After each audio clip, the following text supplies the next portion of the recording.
The film opens in Plymouth, Massachusetts, where the town is preparing for Thanksgiving. Sheriff Eric visits his friend Mitch's house for dinner, where he meets Mitch's wife, Amanda. Just as dinner is about to begin, Mitch gets called into work at Wright Mart, the town's largest supermarket, where the Black Friday sale is set to start soon. Meanwhile, at the Wright residence, Thomas Wright hosts a Thanksgiving feast with his daughter Jessica, who has tension with her soon-to-be stepmother, Kathleen. Jessica's boyfriend, Bobby, is also there. Back at Wright Mart, a crowd eagerly waits for the sale to begin. After dinner, Jessica's friends, Evan, Gabby, Scuba, and Yulia, arrive to hang out. They get stuck in traffic due to the Black Friday crowds, and Evan stops at the store to replace his old phone. Since Jessica is the owner's daughter, they are granted special access through the back door. Inside, Jessica runs into Ryan, who has a crush on her, but Bobby quickly steps in. Outside, the crowd grows increasingly restless. Inside the store, Sheriff Eric and Amanda are also delivering food to Mitch.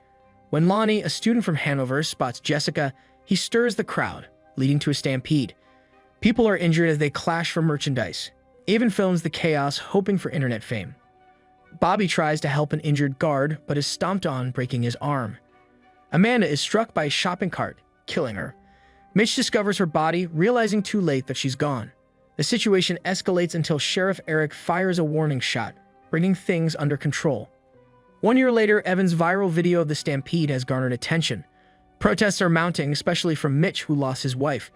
Thomas Wright, trying to salvage his reputation, does charity work, but resentment still lingers. We also learn that Bobby's career ended due to his injury, and he's been out of the public eye. The next morning, Sheriff Eric and his deputy receive a John Carver mask from waitress Lizzie at a local diner. The deputy puts it on, recognizing it as a symbol of the town's first mayor, John Carver. At a local fair, Jessica and her friends discuss an Instagram user who keeps tagging them in videos of the stampede. Jessica, Eric, and Kathleen visit the John Carver house for a Wright Mart ad shoot, only to find it vandalized and an axe missing. Sheriff Eric promises to investigate.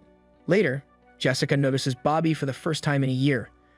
As they chat, they are tagged in a post from an Instagram account named The John Carver, suggesting Thanksgiving dinner is ready. Jessica, now dating Ryan, senses something strange where she sees a masked figure lurking outside. Meanwhile, a mysterious man watches footage of the stampede, showing interest in Lizzie. Lizzie is attacked by someone in the John Carver mask as she leaves the diner. She escapes into an alley but is killed when the attacker slams her vehicle into a dumpster. The next morning, her dismembered body is found outside Wright Mart. Sheriff Eric suspects the murder is linked to the events from last Thanksgiving. Reviewing CCTV footage, they see the killer wearing the John Carver mask. Evan grows alarmed when the John Carver account uploads a photo of Lizzie's dismembered body, tagging him and his friends. Jessica realizes their names are written on a dinner table in the post and warns her dad, but Thomas Wright brushes it off. Sheriff Eric calls the group to the station for questioning.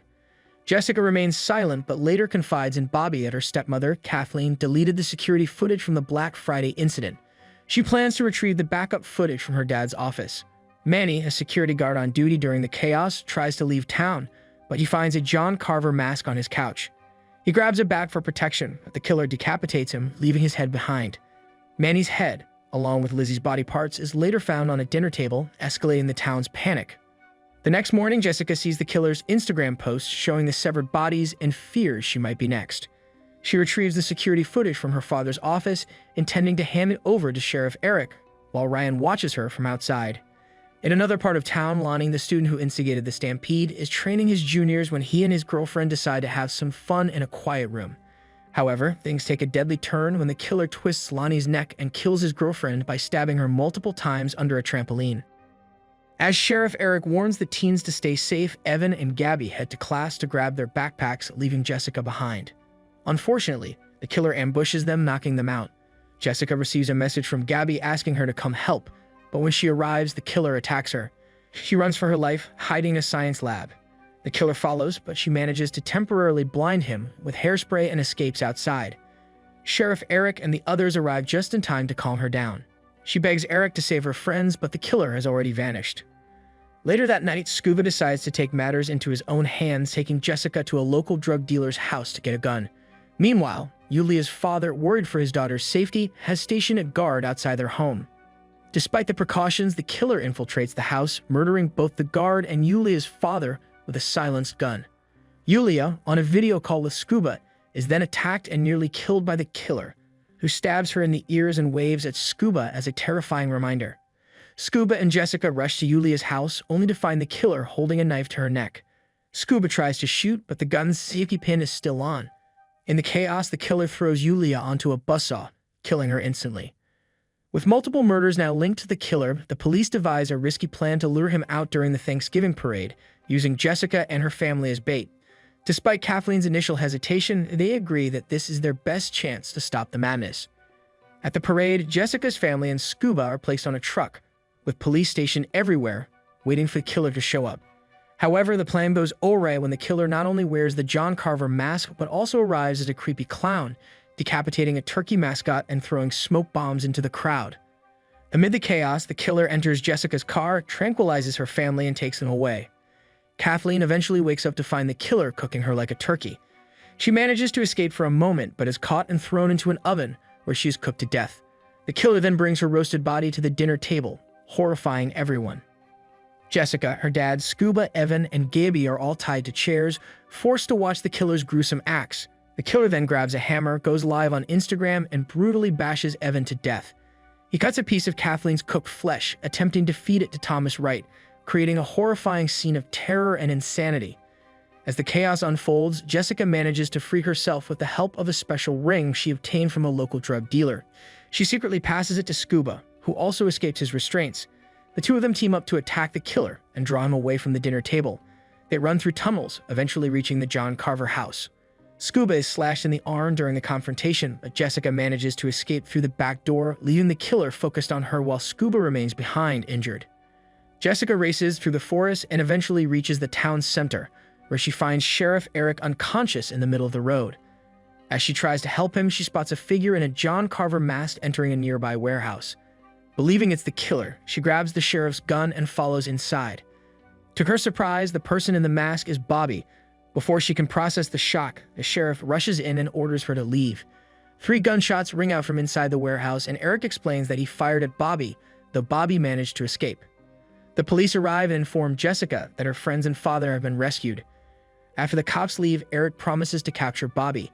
However, Jessica soon notices brambles on the sheriff's shoes, exactly like the ones she encountered in the woods.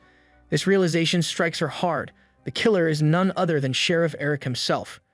Eric, realizing he has been exposed, admits the truth. He explains that after his wife's death, he fell into a deep depression, which was lifted by an affair with Amanda. She made him happy, and they were planning a future together, including her pregnancy. But their plans were shattered when Amanda was killed in the Wright Mart store incident. Consumed by vengeance, Eric devised a plan to kill everyone responsible for her death, and he was trying to frame Bobby for the murders. He also confesses that Bobby had struck him in the head, leaving him unconscious and allowing Bobby to escape. As Eric finishes his confession, Jessica reveals she's been live streaming everything from her phone. In a panic, Eric attempts to tranquilize her, but Bobby arrives just in time to save her. The two flee into the warehouse with the sheriff hot on their heels, wielding his signature axe. Jessica distracts him by tossing an object in another direction, then activates a gas cylinder that begins inflating a large combustible balloon. They rush to a nearby car, but just as they attempt to escape, Eric manages to attach the vehicle to a building pole, halting their progress. As the killer approaches, Jessica pulls out a makeshift gun and shoots at the balloon. The explosion is enormous, sending the sheriff flying and killing him instantly. In the aftermath, Bobby is taken away in an ambulance while Jessica is reunited with Ryan, Gabby, and Scuba.